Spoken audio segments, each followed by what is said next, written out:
Ako po ay hindi sinungaling. Ayokong bulahin ng taong bayan.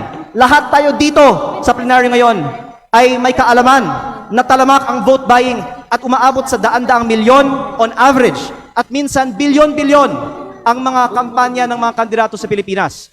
I found it a little bit offensive that all of a sudden a dear colleague of mine would call out my name during his collective and personal privilege. But nevertheless, no, insofar as my name was called and he asked me, let me just respond with a few queries of clarificatory in nature. Am I allowed, Mr. Speaker? Please proceed. Kanina po na pinakikinggan ko ang pananalita ng ating kinatawan mula sa Batangas. Binanggit niya na may mga halagang ginamit sa kampanya. Totoo po ba ito? Opo, na ang mga leaders Meron sa po aking ba distrito- tayong Yes. ebidensya na magpapatunay? Meron po bang dokumento? Meron po ba tayong hawak na anumang sinumpang salaysay na magsasabi na ganito nga po talaga ang nangyari?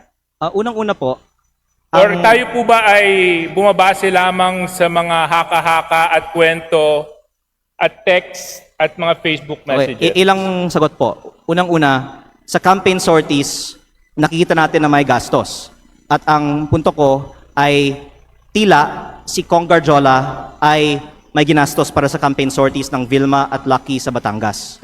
Pangalawa, ang leaders ko sa Batangas, ayon sa aking isinalaysay, ay nakatanggap ng pera galing kay Congressman Garjola at ito po ay para ikampanya ang Vilma at Lucky pero galing kay Congressman Garjola. At pangatlo, magpatawag na lang tayo ng pagdinig sa Kongreso para ang mga ibang mga politiko sa Batangas at hindi ako ang pwedeng tumistigo tungkol dito. Mr. Speaker, tayo po ay nahalal bago 2025. Taon po ngayon ay 2026. Kung talaga pong may mga ganong nangyari na maanomalya o questions of irregularities during the campaign, were the proper cases filed in COMELEC? Were ethics complaint filed in Congress?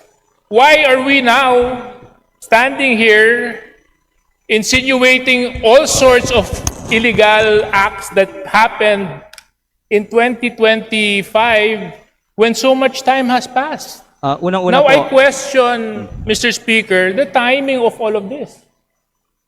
Now, I even find it a little bit offensive na pati ako babanggitin. But I'll tell you one thing, Congressman Leviste. Maayos kami sa Quezon. Wala kaming problema doon.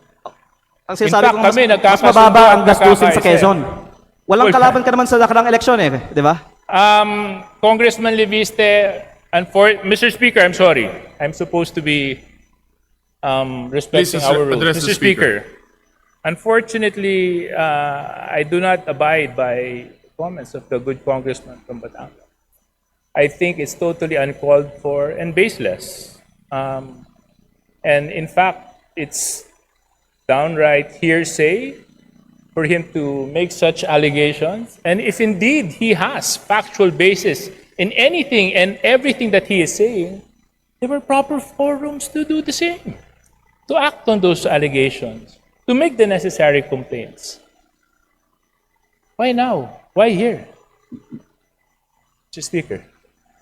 First of all, I would like to manifest that I appreciate the help that Deputy Speaker Suarez has extended to me in my first term as a advisor and mentor. And I did not mean any disrespect earlier by mentioning that. My point was that mas mababa ang gastusin sa Quezon at Batangas at sa Calabarzon kumpara sa ibang mga rehiyon. Pero ang punto ko ay hindi ang ginagastos sa election kung hindi ang pinanggagalingan ng gastos na ito.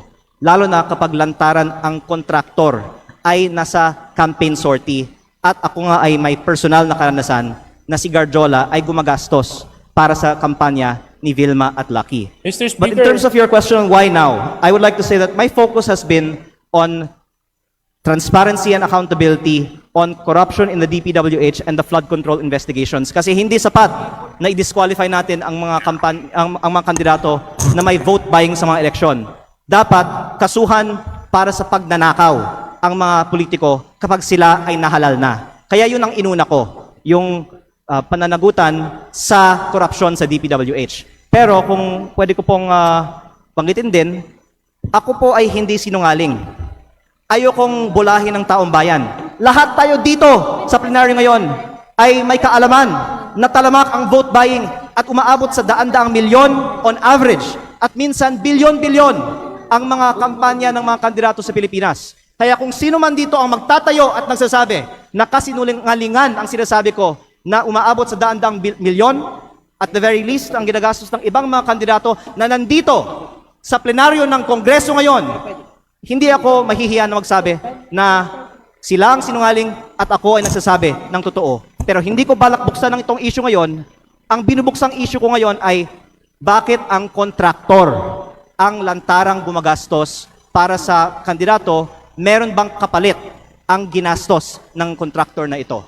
Mr. Speaker. Deputy just- Speaker yeah. Suarez, please One- respond and we will wrap Yeah. up because One the 10 question minutes lang. has already expired.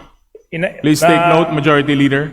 My colleague from my neighboring province of Batangas was right when he said that mag-iba siguro yung probinsya namin.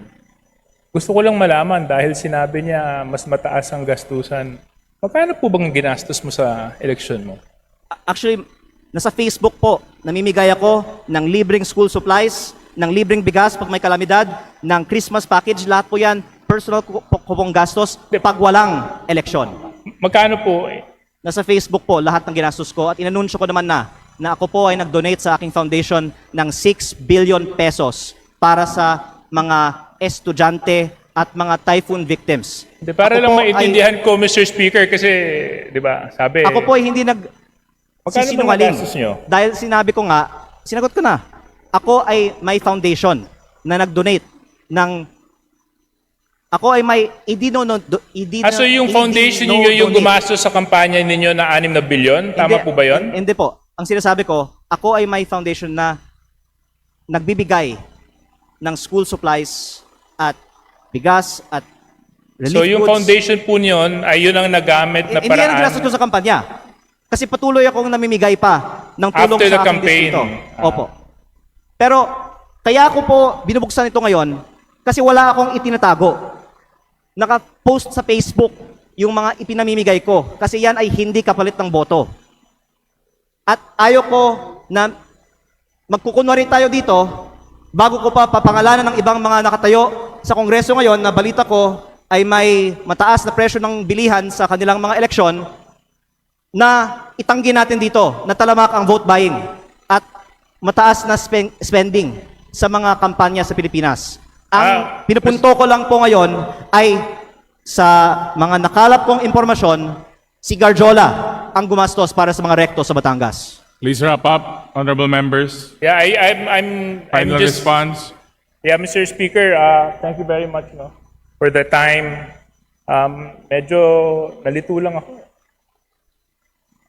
Parang ang dami na natin pinuntahan na topic, from vote buying to business associates, May- to may also oras to naman tayo. partnerships, and to... Mr. Speaker, can we have like 2 hours for this interpellation? My point is, Mr. Speaker, is